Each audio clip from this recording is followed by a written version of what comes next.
आप सभी को कामिका एकादशी की हार्दिक शुभकामनाएं। आज सावन मास के कृष्ण पक्ष की कामिका एकादशी है। इस शुभ अवसर पर आप सभी सुनिए सभी पापों का नाश करने वाली और मोक्ष प्रदान करने वाली एकादशी व्रत कथा। श्री पद्म पुराण में वर्णित कामिका एकादशी की कथा के अनुसार एक बार धर्मराज युधिष्ठिर ने भगवान श्री कृष्ण से पूछा, हे गोविंद वासुदेव, आपको नमस्कार है। श्रावण के कृष्ण पक्ष में कौन सी एकादशी होती है? आप कृपया उसका भी वर्णन कीजिए।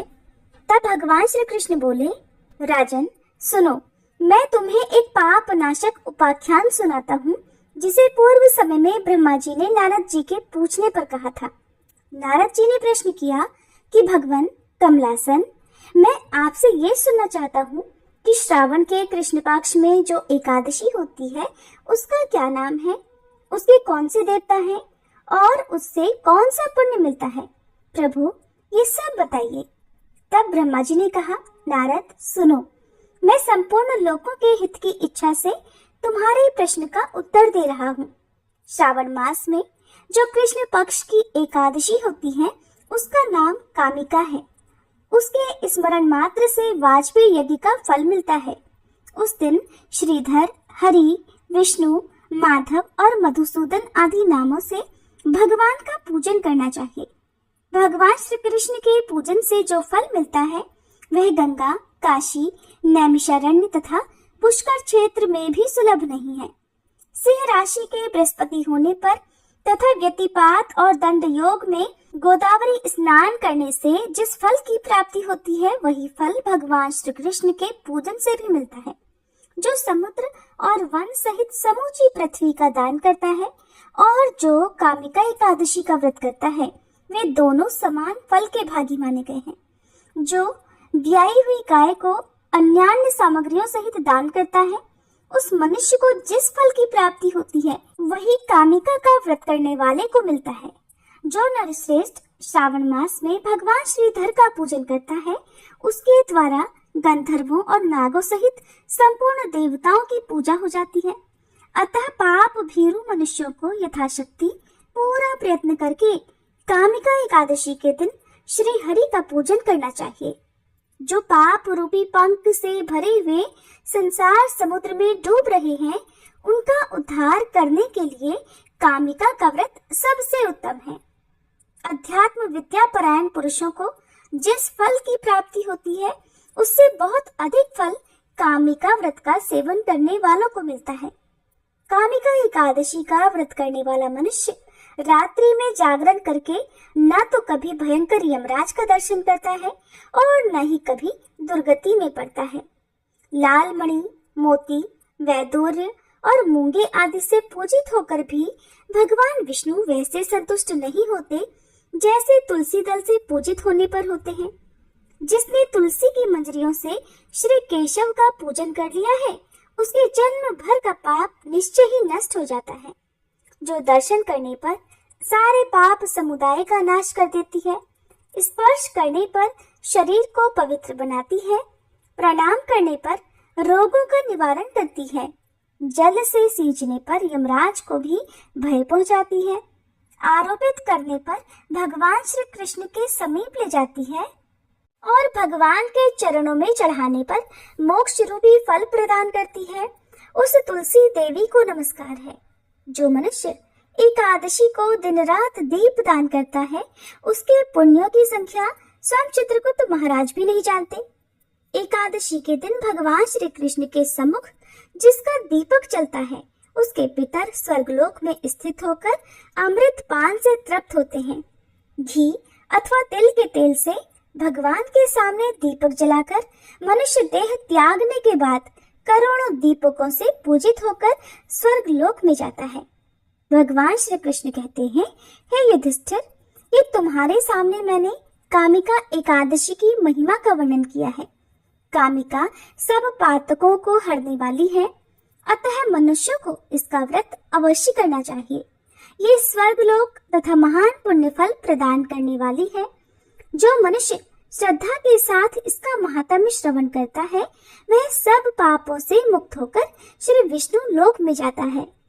अब सुनिए कामिका एकादशी की एक और कथा। धार्मिक ग्रंथों के अनुसार कालांतर में किसी गांव में एक बहुत ही बलशाली क्षत्रिय रहा करता था। उसे अपने बल पर बहुत गर्व था। हालांकि वह धर्मपरायण था, नित्य प्रतिदिन जगत के पालनहार श्री विष्णु की पूजा उपासना करता था। एक दिन वह विशेष कार्य हेतु कहीं जा रहा था। रास्ते में उसकी भिड़ंत एक ब्राह्मण से हो गई। उस समय वह क्रोध में आ गया। ब्राह्मण व्यक्ति उसे कुछ समझाता उससे पहले ही वह ब्राह्मण से हाथापाई करने लगा। ब्राह्मण बहुत दुर्बल था और वह बलशाली क्षत्रिय के प्रहार को सहन नहीं कर पाया। इसके चलते तुरंत ही ब्राह्मण की मृत्यु हो गई। ये देखकर बलशाली क्षत्रिय सकते में आ गया। अब वह प्रायश्चित करने लगा। उसे अपनी गलती का एहसास हुआ कि उसने बल के दम पर निर्बल ब्राह्मण की हत्या कर दी है। आवेग में आकर ब्राह्मण व्यक्ति की हत्या करने से वह बेहद दुखी हुआ और ये सूचना पूरे गांव में देखते ही देखते आग की तरह फैल गई। क्षत्रिय व्यक्ति ने गांव वालों से क्षमा याचना की, साथ ही ब्राह्मण का अंतिम संस्कार विधि विधान से करने का वचन भी दिया। लेकिन क्षत्रिय को तो ब्रह्म हत्या का पाप लग चुका था। तब पंडितों ने अंतिम क्रिया में सम्मिलित होने से ही इनकार कर दिया। उस समय क्षत्रिय ने सभी ब्राह्मणों के पैरों में गिड़गिड़ाकर उनसे ब्रह्महत्या दोष निवारण के लिए उपाय जानना चाहा। तब पंडितों ने कहा कि ब्रह्महत्या दोष का प्रायश्चित करने के पश्चात ही हम लोग आपके घर पर भोजन ग्रहण करेंगे। ये सुनकर क्षत्रिय ने ब्रह्महत्या दोष प्रायश्चित करने का उपाय पूछा। पंडितों ने कहा कि सावन मास के कृष्ण पक्ष की एकादशी तिथि को विधि विधान से जगत के पालनहार भगवान श्री हरि की पूजा उपासना करो, साथ ही ब्राह्मणों को भोजन कराओ और दान दक्षिणा दो। ऐसा करने से तुम ब्रह्म हत्या दोष से मुक्त हो जाओगे। उसके बाद क्षत्रिय ने ब्राह्मण व्यक्ति का दाह संस्कार किया। ब्राह्मणों के वचनानुसार सावन मास के कामिका एकादशी तिथि पर क्षत्रिय ने विधि विधान से भगवान विष्णु की पूजा उपासना की, साथ ही ब्राह्मणों को भोजन कराकर यथासंभव दान दक्षिणा भी दी। उसी रात क्षत्रिय के सपने में भगवान विष्णु आकर बोले कि मैं तुम्हारी भक्ति से प्रसन्न हूँ। आज के दिन तुमने विधि विधान से मेरी पूजा की है। इस व्रत के पुण्य प्रताप से तुम्हें ब्रह्म हत्या दोष से मुक्ति मिल गई है।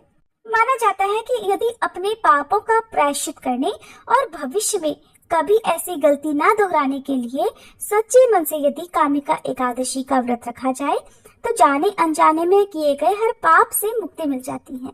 यदि कामिका एकादशी व्रत की कथाएं।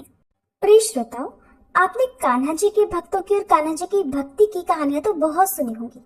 आज आपको सुनाते हैं राधा रानी की एक सच्ची कहानी। जैसे कान्हा जी अपने सच्चे भक्तों पर बहुत जल्दी प्रसन्न हो जाते हैं और उनकी पुकार सुनकर वो दौड़े चले आते हैं, उसी तरह राधा रानी भी अपने भक्तों की पुकार जरूर सुनती हैं। एक बार की बात है, एक सेठ जी थे और एक गांव में रहा करते थे। भरा पूरा परिवार था। वो बहुत धनी थे। उनके 3 बेटे थे, लेकिन उनकी कोई भी बेटी नहीं थी। इस बात की कमी सेठ जी को बहुत खलती थी। कुछ समय बीता तो एक दिन सेठ जी की पत्नी का देहांत हो गया। समय का पहिया घूमता रहा। समय हुआ तो विवाह योग्य सभी बेटों का विवाह भी कर दिया गया। सेठ जी का अच्छा खासा कारोबार था।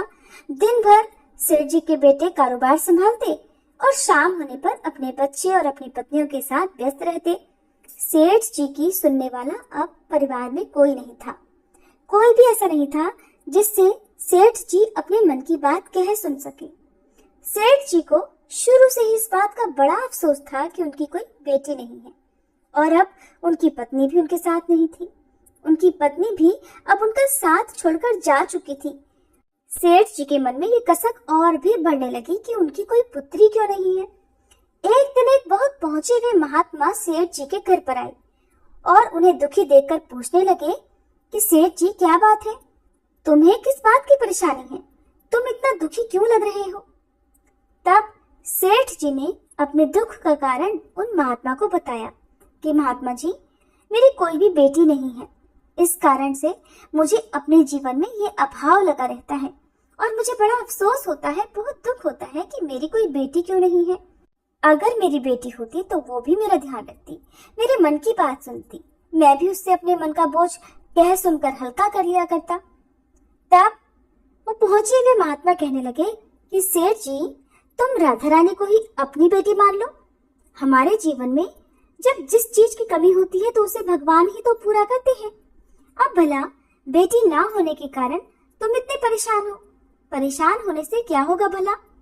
तुम राधा रानी को एक बार अपनी बेटी मान कर देखो, और जब भी तुम्हारा मन चाहे, जब भी तुम उदास हुआ करो, अपने दिल की सारी बात राधा रानी से कर लिया करना, और फिर तुम्हें अभाव कभी नहीं सताएगा कि तुम्हारी कोई बेटी क्यों नहीं है।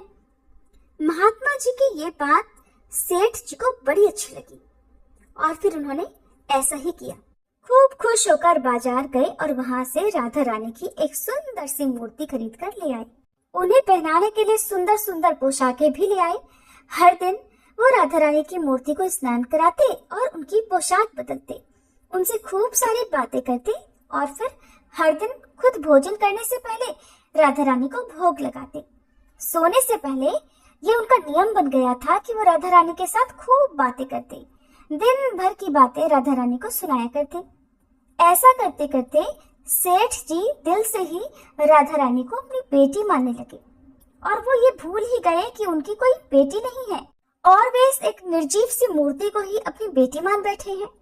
लेकिन भक्ति में मगन सेठ जी को किसी भी बात का आभास नहीं था। उन्हें बस पता था तो ये कि उनकी एक बेटी है जिससे वो हर दिन खूब सारी बातें करते हैं।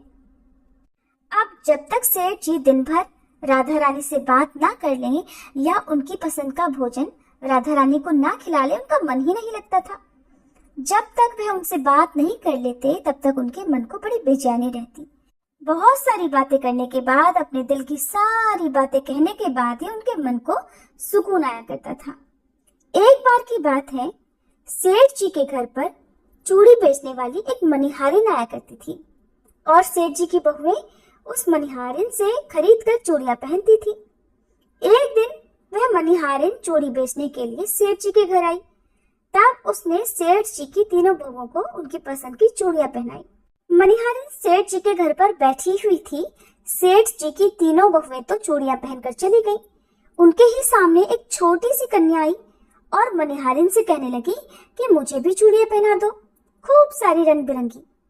चूड़ी वाली ने सोचा कि शायद सेठ जी के घर पर कोई मेहमान आया होगा, उन्हीं की ये कन्या होगी, तो उसने भी उस नन्ही बालिका को चूड़ियां पहना दी। और उसके बाद वो चूड़ी वाली मनिहारिन सेठ जी से पैसे मांगने सेठ जी की दुकान पर पहुंच गई और कहने लगी कि मुझे चूड़ियों के पैसे दे दो। और उसने पहले से अधिक पैसे मांगे तो सेठ जी ने कहा, क्या बात है, तुम हर बार तो इतने रुपए की चूड़ियां पहना कर जाती हो, क्या तुम्हारी चूड़ियां महंगी हो गई हैं जो हर बार से अधिक रुपए मांग रही हो? तो मनिहारिन बोली कि नहीं सेठ जी, मैंने चूड़ियों का दाम तो नहीं बढ़ाया। हाँ, लेकिन आज मैंने 3 लोगों को नहीं बल्कि 4 लोगों को चूड़ियां पहनाई है। सेठ जी ने सुना तो कहने लगे, अरे तुमसे कोई गलती होगी, मेरे घर पर तो चूड़ी पहनने के लिए सिर्फ 3 बहुएं हैं। ये लो, तुम 3 बहुओं की चूड़ी के पैसे रखो। मनिहारिन भी कुछ नहीं बोली, सेठ जी से पैसे लेकर चुपचाप अपने घर आ गई। शाम हुई तो सेठ जी दुकान से अपने घर पर आए। आकर उन्होंने सबसे पहले राधा रानी को भोग लगाया और फिर हर बार की तरह दिन भर की सारी बातें राधा रानी से बताई और सो गए। उस रात सेठ जी के सपने में राधा रानी आ गई और बोली, बाबा, आपने चूड़ी वाली को मेरी चूड़ी के पैसे क्यों नहीं दिए? जब आप मुझे अपनी बेटी मानते हो तो फिर बताओ मुझे कि आपने मेरी चूड़ी के पैसे मनिहारिन को क्यों नहीं दिए? ऐसा कहकर राधा रानी एक छोटी सी बेटी की तरह, लाडली बेटी की तरह सपने में रोने लगी। ये देखकर घबराहट के मारे सेठ जी की तो आंख खुल गई। अपनी लाडली बेटी को रोता देखकर सेठ जी भी रोने लगे।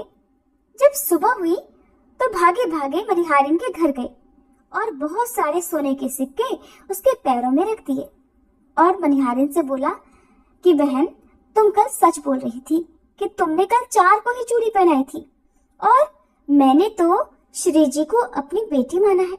तुम बहुत भाग्यशाली हो जिसको राधा रानी के दर्शन हुए हैं। अरे मैं तो इतने दिनों से उनके दर्शन को तड़प रहा हूँ और तुमने बस एक बार में ही उनके दर्शन कर लिए। ऐसा कहकर सेठ जी रोने लगे। फिर हाथ जोड़कर बोले, बहन तुम्हें चूड़ी का जो भी दाम चाहिए मुझसे मांग लो। सेठ जी को रोता देखकर मनिहारिन की आंखों में भी आंसू आ गए और मन ही मन सोचने लगी कि जब मुझे खुद राधा रानी के दर्शन हो ही गए हैं तो फिर भला मुझे सेठ जी से दाम क्यों लेने, और मुझे इससे ज्यादा क्या चाहिए। वो भी सेठ जी के सामने हाथ जोड़कर बोली कि आपके ही कारण मुझे राधा रानी के दर्शन हुए हैं और मेरा ये जीवन सफल हो पाया, अब मुझे कुछ नहीं चाहिए। तो प्रिय श्रोताओ, जब हम भगवान को सच्चे मन से पुकारते हैं, उनकी पूजा करते हैं, उन्हें जिस भाव से भी पूजते हैं, वो हमें उसी भाव में दर्शन भी जरूर देते हैं और हमारे मन के भावों का वो हर समय ध्यान भी रखते हैं। इसीलिए भगवान को आप चाहे किसी भी रूप में पूजें, बस आपके मन के भाव सच्चे होने चाहिए, तो भगवान आपकी सारी परेशानियां दूर करते हैं। आपके जीवन में जिस भी बात का अभाव होता है वो अभाव भी दूर करते हैं। ये थी आज की कहानी। अगर आपको अच्छी लगी हो तो कमेंट बॉक्स में जरूर बताइएगा।